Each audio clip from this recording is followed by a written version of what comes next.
Ja, jaz sem zelo vesela, da ste me povabili, da Nina je rekla, da je bilo, da je bilo tistim, ki so bili tudi to prvo predavanje všeč in da so še bila vprašanja z tega področja in sem res zelo vesela, da sem vam všeč. Tako da jaz bi kar malo začela. Z Nino sva se pogovarjali, kako komunicirati v ranljivih skupinah. Zdaj pri nas imamo s tem precej izkušenj. Tisti, ki nas poznate, ki nas spremljate, veste, da sodelujemo z mediji zelo redno, da je naša predsednica tudi zelo redno se pojavlja v medijih, da tudi zelo velikokrat smo prisotni v medijih. Jaz zdajle decembra sem malo spremljala, koliko smo bili v medijih, in smo bili praktično vsak dan v najmanj enem mediju. Tako da to tudi seveda pomeni zelo veliko dela, ne samo za mene, ne samo za tistega, ki govori, ampak tudi za celo ekipo, ki dela z družinami. Več o tem bomo kasneje.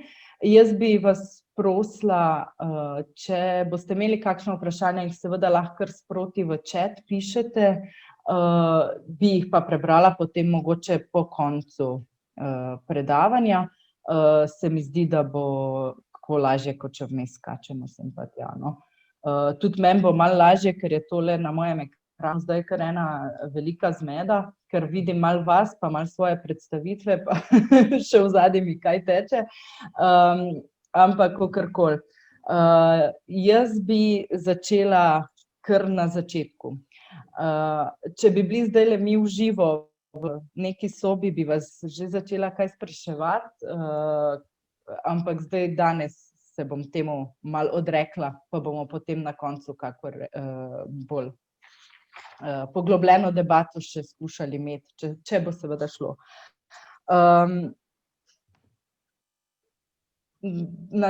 Začela bom kar direkt na začetku, na tistem, kar vas verjetno tudi najbolj zanima.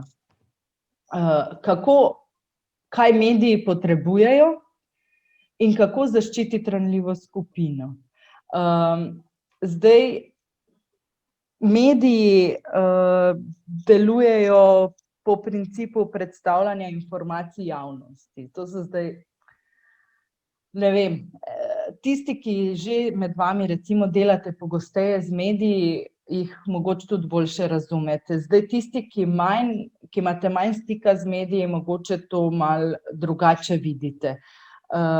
Nič narobe, jaz bom to povedala z mojega vidika, lahko potem še tudi kdo, če bo imel kako vprašanje, zelo dobrodošel, lahko se tudi obrnete na mene, kdaj, ko izven sodelovanja, če boste imeli kako zgodbo, če boste imeli kako potrebo. Zdajle jaz mojega kontakta vam bom v chat potem napisala še kontakt, da boste imeli, če boste potrebovali. Ampak v glavnem, mediji pripovedujejo zgodbe, vi pa ste tisti, ki jim jih lahko pomagate pisati. Ustvarjati, pisati, zdaj ja, uporabila sem tukaj glagol ustvarjati, ker verjetno se strinjate z mano, oziroma verjetno vsi vemo, da je medijev več, so časopisi, so radiji, so televizije, so spletni portali, v glavnem en kup stvari. V zadnjem času je vsak medij kar nekako skupek večjih načinov poročanja, se pravi, lahko beremo, lahko gledamo, lahko samo poslušamo, lahko vse troje hkrati.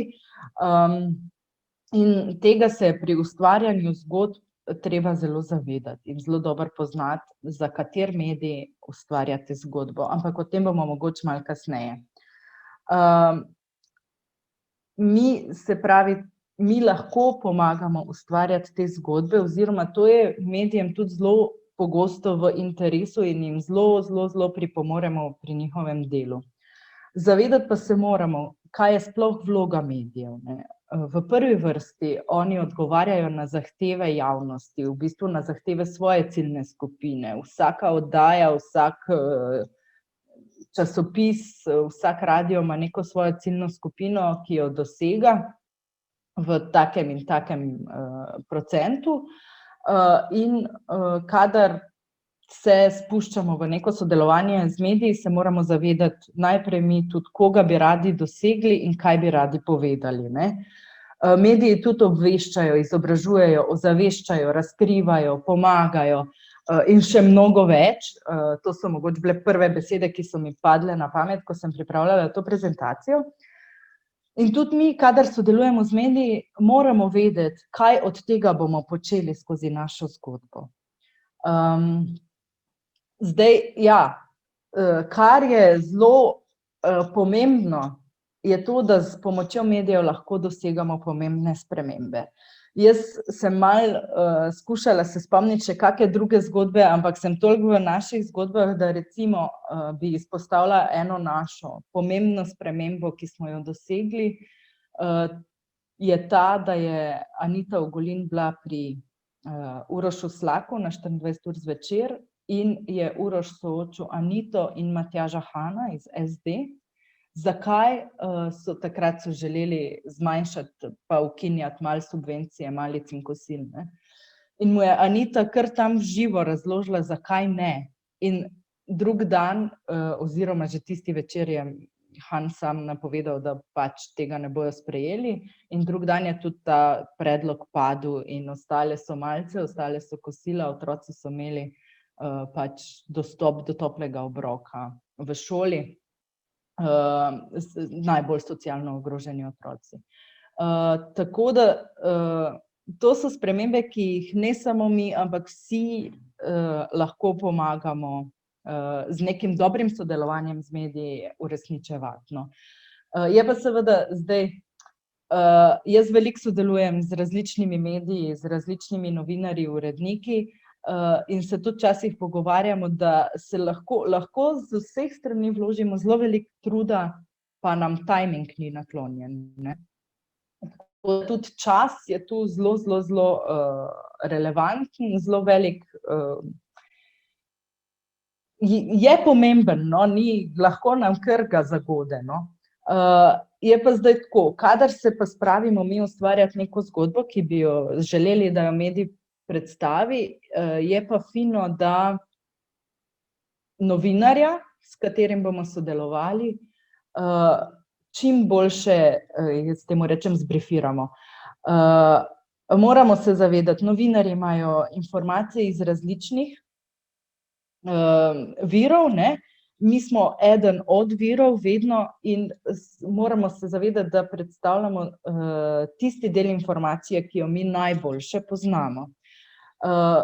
Kadar se pogovarjam z njimi, jaz tudi se potem zavedam, da potrebujejo še druge sogovornike za neko res dobro zgodbo, da potrebujejo kake primere, sploh ne pri predstavljanju naših zgodb družin, da potrebujejo sliko, da potrebujejo dokaz, zdaj o sliki govorim, bodisi video, bodisi sliko za časopis, ne, tu zdaj seveda lahko potrebuje še kaj drugega, ne. In kar je najtežje v ustvarjanju teh zgodb, je iskanje ravnovesja med interesi javnosti, se pravi med potrebo poslušalcev, gledalcev, bralcev in pa zaščito ranljivih skupin.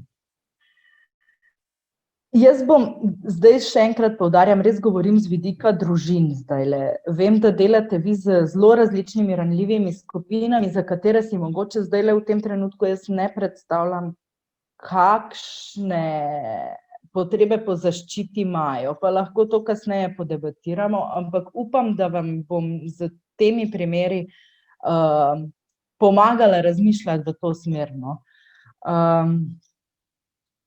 Kar sem jaz zelo ponosna, pa ne nase, ampak na vse nas dnevnike, ki delamo z mediji, da smo uspeli doseči zelo visoko razumevanje, tako strani novinarjev, strani urednikov, strani samega medija oziroma vseh medijev praktično, kot tudi strani javnosti. To, kakšna stigmatizacija je izpostavitev neke družine, ki živi v revščini. Kaj to za njih pomeni? kaj to pomeni za njihovo sedanjost, kaj to pomeni za njihovo prihodnost.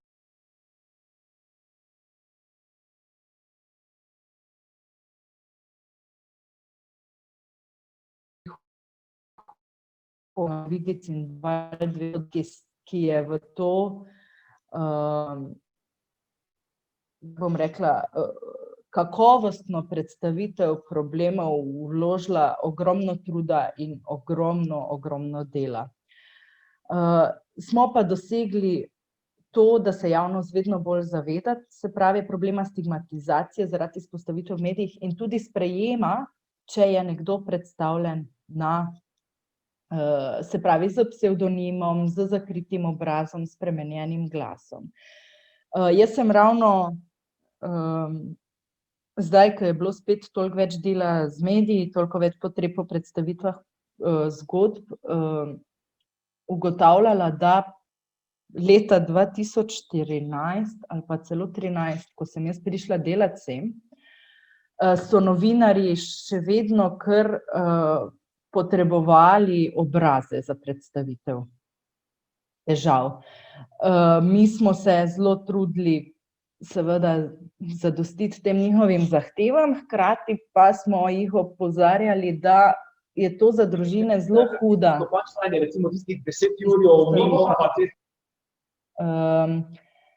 Da je to zelo huda izpostavitev in to razumevanje je do tega trenutka prišlo tako daleč, da me novinarji zelo redko še prosijo, če se lahko nekdo z obrazom izpostavi. Ampak kar je tu razlika je, da mi res delamo z ranljivimi ljudmi, se pravi z ljudmi, ki imajo težave, ki so lahko žrtve nekih ne tako pozitivnih lastnosti ljudi, ne. In tukaj je seveda tudi razumevanje večje problema. Zdaj skrivanje nekih ljudi, ki zaradi svojih stavkov ne bodo imele dolgoročne škode, pač je tudi v medijih težko, ne. Ampak ja, razumevanje za neke prikrivanje ali pa nerazkrivanje podatkov najbolj ranljivih je pa zelo veliko. Še vedno se seveda pojavljajo zgodbe, za katere jaz nisem osebno preveč vesela, ampak to je pač stvar, za katero bo treba še veliko dela. Predvsem pa se mi zdi, da če se nevladne organizacije nekako pridemo na isti imenovalec, če se vse strinjamo, če se vse odločimo, da bomo zaščitile ranljive skupine, ne, se pravi, od pri nas, recimo v naši organizaciji revnih družin, revnih otrok, do pri kaki drugi organizaciji nekih drugih težav, bo tudi razumevanje javnosti še boljše. Zdaj, če bo še kaj za dodati, kasneje še bom. Tule sem kopirala iz interneta eno zgodbo, na katero se jaz zelo dostikrat spomnim, kadar gre za izpostavljanje družin v medijih. Verjetno jo vsi poznate, gre za zgodbo o opravljivih sosedi, ki je sodnik naložil nalogo, da iz blazine strese perje. Ona je to seveda vestno naredila, drug dan ji je pa rekel, zdaj pa to perje pospravi nazaj. Vem, da obstajajo različne verzije te zgodbe, ampak tole sem našla in se mi zdi fino, če jo uspete vmes malo prebrati. Pri delu z mediji seveda ne gre za opravljanje, gre za neko zelo resno opozarjanje na probleme v družbi.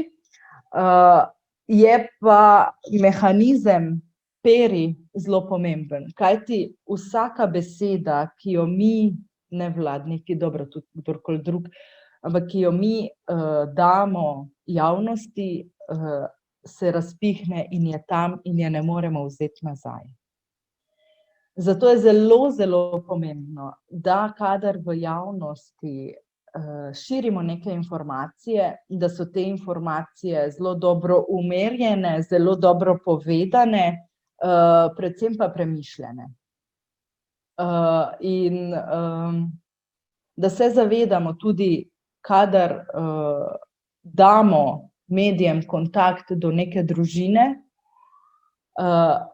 je tudi zgodba o njih, kot perje, ostane za vedno. Sploh danes v dobi interneta so te zgodbe objavljene in se delijo in se šerajo še leta in leta in leta. Mi smo zdaj ravno decembra imeli en primer, ki se je delila zelo po internetu ena zgodba izpred parih let. In smo tudi potem povedali, ne, vsakemu, ki se je na nas obrnil, da je to stara zgodba, se je bil sicer tudi datum na zgodbi, ampak ko to enkrat zaštarta, ljudje tega ne gledajo več, ne. Da je to zgodba izpred nekaj let, da seveda družina pač potrebuje, kar potrebuje, da pomagamo, da še vedno ni čisto na svojih nogah, no, ampak da situacija ni več enaka, kot je bila v času, ko je bila zgodba pripravljena in objavljena, no. Tudi zavedati se morate, da če date kontakt družine novinarjem, in če pri tem se ne dogovorite, da bo zakrita, ta zgodba ostane in spremlja to družino in spremlja njihove otroke. In zdaj meni starši, kadar se pogovarjam z njimi, če bi se izpostavili v medijih, zakriti, ker izpostavljajo ta strah, kaj bo pa potem. Da oni ne bi dobili službe zaradi tega, da bi otrok bil stigmatiziran v šoli. Tudi včasih povejo, glejte, mojega otroka že tako zbadajo v šoli, da je revež. Jaz ne morem dovoliti, da se mene prepozna in da bi zaradi tega bil še bolj nadlegovan. Tako da to so zelo resne težave, ki jih je treba zelo resno tudi obravnavati, no. Zdaj pa kako pa pristopiti k medijem čisto konkretno? Jaz sem ene par točk spisala, sem rekla, to so prve stvari, ki mi padajo na pamet, kadar me nekdo prosi za vprašanje in za odgovore in ko pripravljam sodelavce, da tudi povedo vse tako, kot je treba. Prva točka je, biti moramo pripravljeni. To pomeni, da veste, kaj govorite, da veste, kako boste to povedali in da veste, kaj so vaši poudarki, ki so pomembni. Ponavadi so to 3 stavki, so čisto dovolj. 3 stavki, kratki in jedrnati, v katerih poveste bistvo. Biti pripravljeni pomeni pa tudi za tiste ljudi, na katere bi usmerili novinarje. Zdaj pa spet bom dala naš primer konkreten. Kadar jaz kličem družino, če je pripravljena nastopati v medijih, tudi z njo govorim, kaj je pomembno povedati, pa kaj ni pomembno. Ker mogoče problem, ki se nam osebno zdi zelo pomemben, mogoče ni pomemben za zgodbo celo. Upam, da sem dovolj razumljivo povedala, no. Če ne, bomo še kakšno besedo o tem rekli. Biti pripravljeni tudi pomeni, da si pripravite, če je to treba, listek s 3 ključnimi besedami, kaj morate povedati. Kar pa bi opozorila, je to, da nikoli ne berite z lista, tudi kadar pripravljate vaše, se pravi uporabnike, na pogovor z mediji, jim rečete, ne rabite lista, vi veste, kaj ste doživeli, vi to povejte, ne. Kar se bere z nekih listov, ponavadi prvič itak ni časa pogledati. Jaz sem tudi zdajle tu v kratkih besedah pripravljeno pri sebi, kaj bi rada povedala, pa samo poškilim gor, da najdem ključno besedo. Se pravi, tiste ključne besede in to je to, pa še to v resnici ne boste imeli časa. Vi se morate na to, da boste v medijih nastopali, pripravljati vnaprej, ne. Ja, vedno biti prijazni, tudi če vam ni čisto všeč vprašanje, če recimo ne razumete vprašanja, če bi povedali drugače, kot mislite, da novinar pričakuje, vprašajte. Dobro, razen kadar gre v živo, takrat je res težko, ampak v večini primerov se da zelo lepo z njimi pogovoriti. se jih da opozoriti na kako drugo stvar, ampak vedno skušajte biti zelo prijazni, zelo odprti. Tudi jaz vem, da mi, ki zagovarjamo neke nujne zadeve in ki se zelo trudimo za to, da bi ta naša opozorila prišla do ta pravih ljudi, smo včasih zelo v nekem zanosu in to ni nič narobe. Če se ulovite, da ste mogoče malo preveč v zanosu, pač poveste, joj, se opravičujem, sem not padel, v glavnem. Bodite odprti, novinarji imajo, kot sem že prej rekla, več informacij z različnih strani, morda bo zgodba zapeljana v neko smer, ki je vi niste predvideli, ampak skušajte to razumeti. No. Pri odgovoru, če ste to vi ali je to, se pravi, človek, ki bo odgovarjal, se pravi, vaš uporabnik, naj bodo iskreni. Laž ima kratke noge. Laž novinarju ima pa še 3-krat krajše. Tako da sploh ne poskušajte, ker nima smisla. Oziroma je tako, iskrenost je vlaganje v nek dober odnos, ki se vam bo kasneje poplačal v vsakem primeru. Bodite spoštljivi. Jaz mislim, da je to tako in tako osnova komuniciranja z ljudmi, neka spoštljivost. Ampak še posebej, kadar govorite z mediji, ker so lahko vam naklonjeni ali pa ne naklonjeni, ne glede na to, v kakšni vlogi pristopajo do vas, bodite spoštljivi. Ker tudi, če pristopijo do vas z nekim nenaklonjenim načinom ali pa imate neko težavo, zaradi katere vas po domače rečeno nabijajo, z spoštljivim odnosom lahko marsikaj popravite. Zdaj ja, spodaj piše, pravila veljajo ne glede na to, ali je komuniciranje proaktivno ali reaktivno. Jaz vem, da mi, ki se s tem dnevno ukvarjamo, vemo, kaj pomeni. Tisti pri vas, ki pa nimate PR-ovcev, to pomeni, ali je komuniciranje na vašo pobudo ali pa samo odgovarjate na pobudo novinarjev, da so oni prišli do vas. No? Ja, skušajte pomagati novinarjem. Če imate informacije neke, ki bi bile za njih relevantne, jim jih probajte deliti. Tukaj gre vedno za ustvarjanje nekega dolgoročnega odnosa.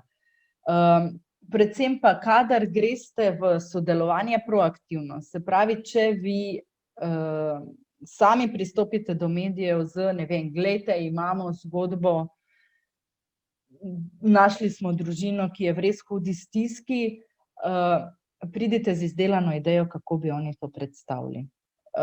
To pomeni pa seveda, da malo morate spremljati, na kak način oni poročajo, na kak način delajo in jim skladno s tem sodelovanje predlagati.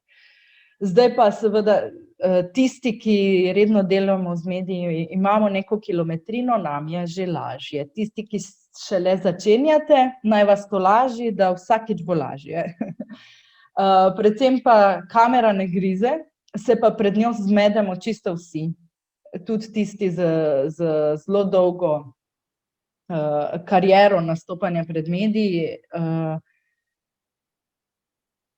Pred kamero je to nekaj, je eno posebno doživetje in ga kot takega vzamite in pogumno naprej, sem tako bom rekla. Kako pa se pripraviti na to sodelovanje, ne glede na to, v kakšni obliki je, prosite za vprašanja ali pa samo za oris, kaj želijo od vas, da se lahko pripravite. Včasih bojo zahtevali neke številke, zaradi katerih morate vi v računovodstvo ali pa sodelavki, ki se ukvarja z nekimi drugimi stvarmi. Tako da to je fino, da jih pa vprašate, kaj potrebujete od nas, katere številke, aha, okej, ne, joj, pa bom rabila zdajle pol urice, da to dobim ali pa kakorkoli. Če nimate izkušenj ali vam je nastopanje težko in se znajdete v vlogi, ko boste naenkrat mnogo več morali pred kamero, se obrnite na strokovnjaka za nastopanje, zaradi tega, ker Vem, da je to en strošek, ki si ga v nevladnih organizacijah težko privoščimo, vendar v neki situaciji, ko pride tako daleč, je pa nujen. Zaradi tega, ker vi, ki nastopate, ste tisti, ki predstavljate organizacijo, vaše uporabnike in vaše zaposlene, in je fino, da ste pred novinarji sigurni vase, no, predvsem to je pomembno. No, in zato se vsakič znova vrnem k prvi točki, da je pomembno, da ste pripravljeni. Zdaj pa bi mogoče se malo usmerila k dolgoročnemu sodelovanju, kadar gre za ranljive skupine. Zdaj tisti, ki spremljate našo delo, veste, da imamo vzpostavljeni 2 kar dobri dolgoročni sodelovanji z Valom 202 in z Pop TV-jem. Ampak mi do tega dolgoročnega sodelovanja nismo prišli čez noč. V to je bilo vloženega več let truda in ta trud se je začel bistveno prej, preden sem jaz prišla sem, začel se je že leta, karikiram, 90. Gre pa samo za to, da vsak stik z novinarji je lahko ta začetek dolgoročnega sodelovanja in ga je kot takega tudi zelo vredno vzeti. Spet se vrnemo nazaj k tem 4 točkam, 5, pardon. Če bi želeli, zdaj, meni novinarji pa uredniki zdaj že kako stvar tudi povejo ali pa me malo vprašajo za kakšno mnenje. In slišim marsikaj, kaj doživljajo tudi oni. Včasih so predlogi, ki jih dobijo, zelo slabi in si z njimi ne znajo pomagati. Zato je spodaj piše, da skupna zgodba ni nujno vaša zgodba. Lahko je vaša zgodba, se zdi vam pomembna, vendar je pomembno, da jo predstavite tako, da jo bojo razumeli tudi novinarji, mediji. Zato je pomembno, da raziskujete in spremljate medij, na katerega se boste obrnili za pomoč. Ali pokrivajo vaše področje? Kdo pri njih to pokriva z imeni in priimki? Na kak način to počnejo? Ali medij, na katerega se obračate, pokriva sploh ciljno skupino, ki jo vi želite doseči? Kaj že počnejo, s kom že sodelujejo, na kak način sodelujejo? Ker če z nekom na en način sodelujejo, ni nujno, da bodo tudi z vami lahko na isti način. Mogoče morate najti nov način, morda je pa ravno ta način, ki že obstaja, njim najboljši in se vi lahko priključite. To je vedno za podebatirati. Predvsem, ko je fino, da si pripravite predlog po točkah, kaj bi radi, in ga pripravite tako, da razmišljate, kako boste doprinesli k njihovim vsebinam. Pa fino je videti, kakšni so primeri doma, se pravi v Sloveniji, in kakšni so primeri dobrega sodelovanja v tujini, hkrati, da razmišljate, kaj je pri nas sploh možno, kaj pa ne. Slovenski mediji nimajo helikopterjev, žal, ki bi šli snemati Ljubljano z zraka, tako kot imajo kakšni drugi. Ko oblikujete predlog, še enkrat, pomembna je skupna zgodba, ne vaša zgodba. Seveda vi izhajate iz vaše zgodbe, iz vaših izkušenj, iz vašega znanja, jim to lahko poveste, vendar jih recimo prosite, zdaj to je naš vidik, prosimo vas, če poveste, kje se srečamo, kje bi lahko bila skupna zgodba. Predvsem pa, kaj je za dolgoročno sodelovanje ključno, je pa to, da imate vi kot organizacija visoko zaupanje in visoko kredibilnost strani javnosti. Se pravi, da vam javnost zaupa in da ste s svojim delovanjem zelo upravičujete svoje delovanje, upravičujete, porabo sredstev, se pravi, ste kredibilni. Jaz bi tukaj zaključila zaenkrat in bi vas prosila kar za vprašanja. A jih že imamo kaj?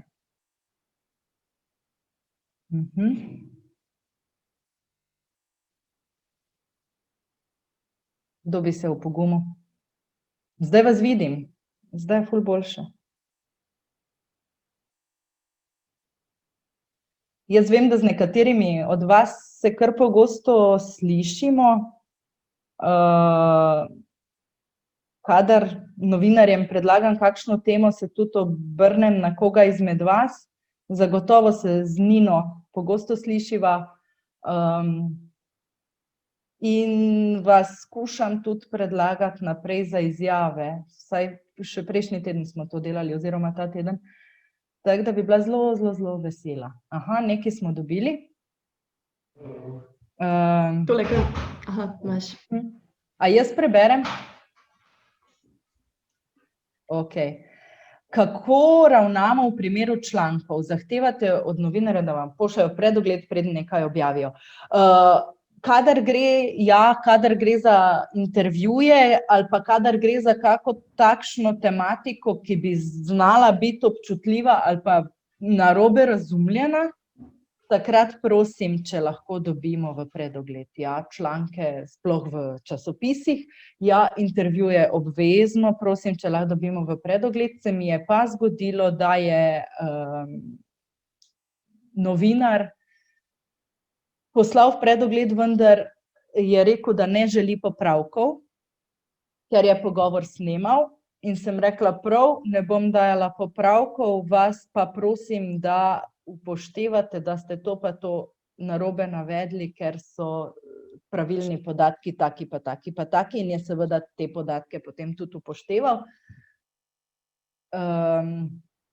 Tako da se sicer da zmeniti, še posebej, če gre za neko dolgoročno sodelovanje, takrat je to še zelo lažje.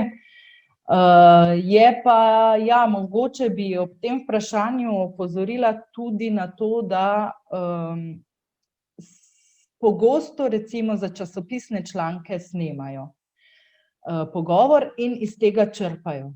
In če pri snemanem pogovoru, če se zapletete z besedami, kar je čisto normalno, tudi jaz se, ne, še vedno, tudi v tem predavanju sem se parkrat, da prosite, če vas razumejo, da je to pogovorno, da kako stvar rečete zelo na hitro, če lahko to še enkrat razložite in jih prosite, a lahko prosim napišete na ta način, da in podate razlago za tiste svoje besede. Po mojih izkušnjah, ne vem, so novinarji ful prijazni in se ful odzivajo na take prijazne prošnje, lahko pa naletite tudi na koga, ki ni tako prijazen. Ampak to je treba vzeti za kup, žal. Zato pravim, bodite pripravljeni vedno. Še kako vprašanje? O ranljivih skupinah sem vse povedala, bi se mogoče kdo navezal na kako konkretno ranljivo skupino, pa da pomagamo mogoče, ne vem, razdelati, na kaj naj bo pozoren, če grejo v medije te družine. Pri starejših? Aha, to smo dobili vprašanje, mogoče za ranljivo skupino pri starejših. Aha, potem imamo pa še eno, a lahko zdajle najprej pri starejših malo. Okej. Jaz sem malo v dvomih tukaj, kako bi novinarji razumeli starejše kot ranljivo skupino. Zakaj? Zato, ker imajo vsi dedke in babice in jih ne razumejo kot ranljivih.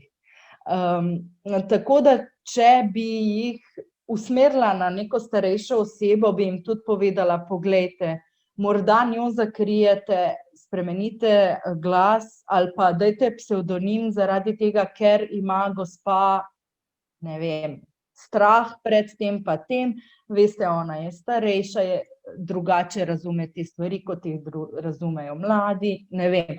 V tem smislu, se pravi, bi razložila, zakaj bi želela, da je gospod, karkoli za mi je gospa bila bližje, zakaj bi jo bilo vredno zakriti. Ne, lahko, ne vem, lahko zato, ker ima slabe odnose s svojo družino, pa ne vem, ne. Tudi to, ja, morda jaz vedno razložim ozadje zgodbe novinarju, tako in ko morem čim več podatkov, pa pozabila sem, tak fajn stavek sem imela pripravljen. Jaz novinarju ne povem imena, povem pa številko noge članov družine, ne. Tako da to so spet ti podatki, kaj je pomembno, da novinar ve, kaj pa ne, seveda ja, je pomembno, da ve številko noge družine. Ne, v tem primeru, recimo, če gre za nekoga starejšega, je pomembno, da ve, katero bolezen ima, ni pa pomembno, kako je ime temu starejšemu, ne. Tako da to so te, med tem izbiraš, ne, neko informacijo jim moraš dati in potem med tem izbiraš, ali je okej, da izpostavi, ja, gospa je stara 87, živi v Ljubljani in ima neko redko bolezen, ali rečeš, dajte ne reči v Ljubljani, dajte prosim reči, da je iz Domžal. Ne? Čisto zato, ker ima to redko bolezen in jo ima edina v Ljubljani, ne vem, karikiram, ne. Dobro, zdaj Ljubljana je velika, pogovarjamo se, ne vem, o Ajdovščini, ne. Tako da to potem, zdaj ste pa ful pridni, hvala. Ali izbirate mediji, s katerimi boste komunicirali? Komuniciramo z vsemi, več ali manj z vsemi, ki so, ki jih zanima ta tema, ko bom rekla. Kredibilnost organizacij, kaj pa menite glede kredibilnosti medijev? Seveda, to je zelo, zelo, zelo pomembna stvar. Mediji so različno kredibilni in sploh zdajle v času te tako imenovane pluralnosti medijev je to zelo zanimivo vprašanje. Jaz osebno komuniciram z mediji, ki so sposobni razumeti naše težave. Čisto tako plastično bom rekla, verjetno tisti, ki se ukvarjate z homoseksualnostjo, ne boste komunicirali z medijem, ki razpihuje sovraštvo proti homoseksualnosti, ne. Tako bom zaključila. Različni mediji imajo različno kredibilnost. Nekaterim pada, nekaterim raste. Zdajle bi recimo izpostavila, da zelo raste kredibilnost necenzurirano.si, delajo zelo kvalitetne članke, so pa nekateri, ki jim pa kredibilnost pada, ja. Če za intervjuje vedno predhodno zahtevate vprašanja? Ja. Ampak jih ne zahtevam, ampak prosim za njih. Zaradi tega, ker razumem novinarsko delo in vem, da nimajo časa včasih pisati predhodno vprašanja, predvsem za kake prispevke, ki jih je treba zmontirati zdaj in takoj in na hitro. Takrat rečem, daj mi samo povej, v katero smer greš, kaj bi rad od nas slišal in katere številke rabiš. Tako da vem, da laufam potem po pisarnah, preverim pri sodelavkah, ti daj mi letno poročilo, ti daj mi, veste, to je pol pri nas, ker nas je več, že terja malo koordinacije. Potem, kako je s podatki, ful imate, ful je vprašanj, zdaj pa čakajte malo. Kako delati z novinarji, ki uporabljajo izredno zastarelo in nespoštljivo besedišče za naše področje? A lahko izpostavim tokrat transspolnost in tega, da bi se poučili, ne vidijo kot strokovno držo, saj mislijo, da je to, hočejo pomagati že dovolj, čeprav je določena vidnost, medijska prisotnost lahko bolj škodljiva. Ja, širi napačne stereotipe, ja, tukaj se jaz zelo lahko približam s tem, kako smo mi z revščino reševali, ne. Z veliko pogovori z novinarji. 1-na-1 pogovori, neformalnimi pogovori, tudi mi smo recimo, dobro, letos se to ne da, ampak mi smo velikokrat organizirali take, kako naj rečem, neuradna srečanja z novinarji, neformalna, smo jih peljali na piknik kak, ali pa smo jih povabili sem, pa smo imeli bolj kavico, ne, bolj druženje. da smo se pogovorili o tem, kaj mi delamo, kaj si želimo, kje opažamo probleme, kaj bi si zelo želeli, če bi lahko upoštevali. Seveda smo pa vse to, kar smo jim rekli, da bi mi radi, zelo, zelo lepo, razumevajoče do njihovega dela razložili in pa opozorili, kaj to pomeni za naše družine, no. Tako da bi poskusila na ta način, je pa to zelo dolg proces. To ne bo šlo čez noč, pa 1 na 1 bo treba delati. Čisto toliko. To bi bil moj nasvet, no. Potem pa, kako je s podatki, ki jih novinarju ne posredujemo, ampak jih razbere objavljene na naši spletni strani, jih lahko objavi. Ja, lahko jih objavi, vse, kar je javno objavljeno, oni lahko objavijo. Tako da je fino, da imate tudi na spletni strani objavljene samo stvari, ki si želite, da so javno objavljene. Tako da tu je pač pol treba spremeniti spletno stran, preden jo uporabi, no. Ne? Seveda dobro, pol so še te nove metode zajem ekrana, preden se spremembe zgodijo in tako naprej, no. Ampak ja, novinar lahko objavi vse, kar je na internetu uporabljeno, v resnici. Je pa to stvar potem tudi dolgoročnega odnosa. Lahko rečete, poglejte, naša spletna stran je zastarela, nismo jo še popravili tako, kot bi želeli, ker to traja, kaj lahko, prosim, ne. Da se prositi, je pa pol loterija, no. Ali vedno preverite z družino, katere informacije boste dali novinarjem? Jaz se vedno prej pogovorim z družino, absolutno, in sploh pridobim njeno privolitev, da dam karkoli dam novinarjem in se tudi pogovorim, katere informacije bomo dali novinarjem in jih vprašamo, če je kaj, česar ne bi želeli izpostavljati. Tako da ja, absolutno vedno pogovor z družino, jaz tudi malo jim sugeriram, katere stvari naj izpostavijo in katerih ne. Če je kakšna bedna stvar, ne, to smo že prej, mislim, bedna. Trenutno nepomembna, ne. Okej. Kako prepoznavati namen novinarjev, kakšen je v resnici? Včasih je njihov namen samo senzacija, naš namen pa je sporočiti vsebino. Ja, ne glede na to, da se pozanimamo o novinarju, mediju, da se pripravimo na odgovore, večkrat na koncu vsebina članka slabše kakovosti, kot smo se na njo. Ja, tudi mi imamo isti problem. Ne moreš vedeti,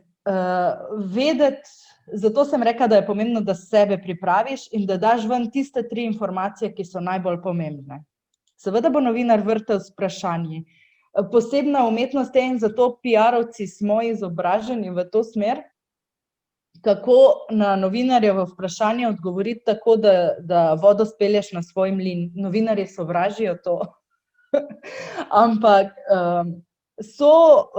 obstajajo odgovor na vprašanje mora biti tak, da ti poveš tisto, kar ti želiš povedati, ne tisto, kar on zdaj želi slišati. Seveda ja, on bo tisto, kar želi slišati, dobil tako ali drugače in bo to uporabil, ne. Ampak stvar je, da lahko mu poveš tisto, kar želi slišati na način, da spelješ vodo na svoj mlin. Ampak to so pa že taktike, ki se jih je pa treba priučiti. In to so te taktike, zaradi katerih sem predlagala strokovnjaka za javno nastopanje, ne. Bom pa dala en čist tak primer, kot ga je meni dal nekoč strokovnjak za nastopanje, sicer moj znanec, je rekel tako: zakaj vi peljete na počitnice samo družine z revnimi otroci, ne? Jaz sem rekla, ja, zato, ker imamo samo za njih sredstva, da pokrijemo stroške, ne. Pa je rekel, ne. Ti odgovoriš na to, mi bi z veseljem peljali brezplačno na počitnice čisto vse otroke. Ne? In to je ravno to, da spelješ vodo na svoj mlin. Se pa vsi, mislim, tu pa je res, ja, strokovnjak za nastopanje bi tu bil zelo fajn za posvet, no, glede tega. Ampak še vseeno, ja, kar sem htela zaključiti pri tem vprašanju je, nikoli ne veš, kako bo prispevek sestavljen, zato ker ni samo novinar tisti, ki je odgovoren, ampak tudi urednik, kaj si urednik zamisli, na kak način bi urednik imel in potem gre v tisto smer. Tako da, do neke mere lahko vplivamo, ne moremo pa čisto vplivati. Tudi jaz kdaj nisem bila zadovoljna, kako je kakšna zgodba izpadla. Sem potem, ko smo imeli dolgoročnejše neke dobre odnose z določenim novinarjem, sem ga poklicala, sem rekla, saj jaz vem, da si ti to z najboljšim namenom, ampak izpadlo je pa tako, ali pa, veš, mislim, da bojo zdaj negativni komentarji zaradi tega, ker nisi tega izpostavil. So pa omejeni, recimo na TV-ju sekundažo, v časopisu z prostorom, na radiju tudi sekundažo, tako da malo moramo pač tukaj spustiti z rok kako stvar, ne. Vi lahko svoje stvari povete za svojo vsebino na svojih spletnih straneh, na Facebooku, na Twitterju, na Instagramu. Tam vam noben drug ne more poseči notri, ne.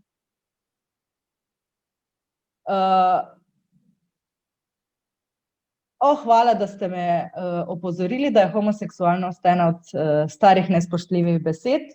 Ful hvala, nisem vedela. Kakšna je pa bolj spoštljiva?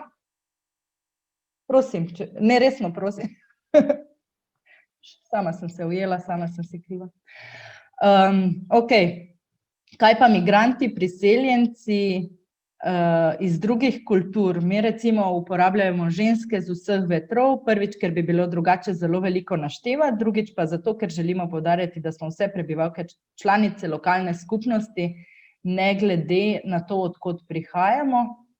Zelo lepo, morda kakšen drug predlog. Meni je to zelo všeč, ženske z vseh vetrov, ali pa, ja, jaz tudi recimo, ker sodelujemo z Slovensko filantropijo in tudi imamo v večgeneracijskih centrih, seveda delamo z migranti, priseljenci in v glavnem z ljudmi iz drugih kultur. In jaz tudi rečem z ljudmi iz različnih kultur, ki živijo v Sloveniji.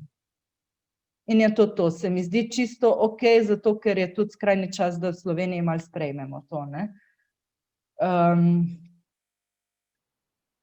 Geji in lezbijke, ja, okej, v redu. Istospolna usmerjenost, okej. Kul, dobro. Se pravi tisti, berete, všeč mi je, v glavnem uporabljamo geji in lezbijke, ne homoseksualnost. Super. Homoseksualnost je star izraz, izhaja iz medikalizacije, homoseksualnost je bila duševna motnja, je patologiziran termin.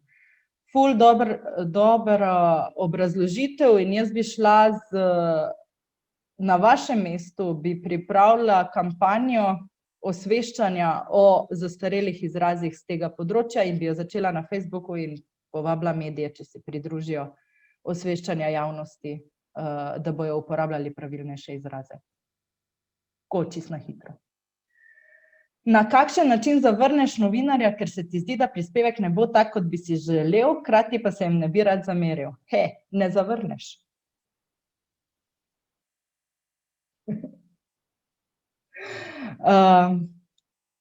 Lahko pa poveš, jaz se bojim, da bo šel ta prispevek v smer, v kateri bi izpadli mi tako, kot si ne želimo, zato ne vem, če je smiselno, da dam jaz izjavo, morda je bolje, da da izjavo na to temo nekdo drug in predlagaš konkretno osebo. Recimo, da je to ena od rešitev. Cel priročnik ste napisali, meni je ful všeč to. Pardon. Zavod Transakcija ima cel priročnik, tako da kdor ne ve, naj ga odpre, jaz ga bom definitivno.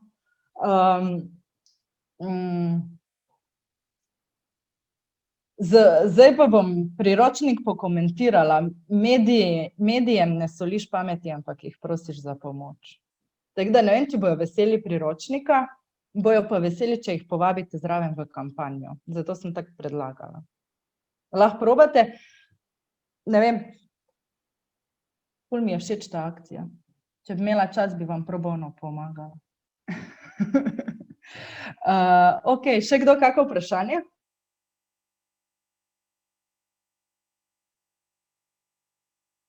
Nič? Smo zaključili? Ja, jaz sem obljubila, da bom dala še moj mail.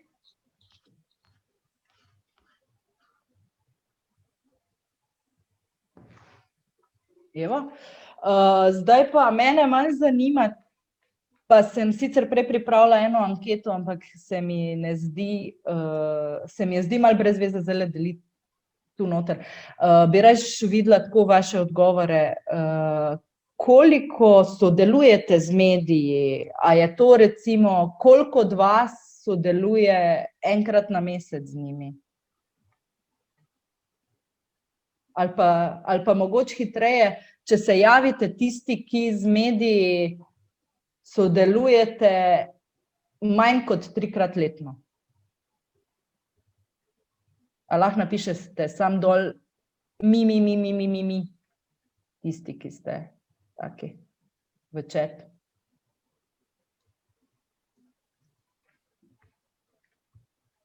Jak, ok, super. Malo bom počakala, da pridejo not odgovori, pa bomo podebatirali.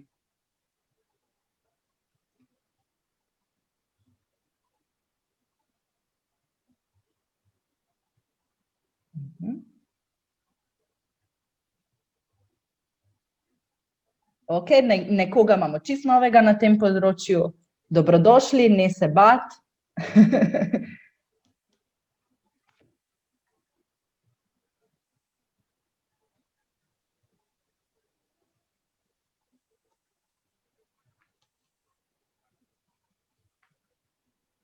Ok, večinoma moram reči, da kar sodelujete vsaj mesečno, če ne celo na tedenski ravni. To se mi zdi pa res super.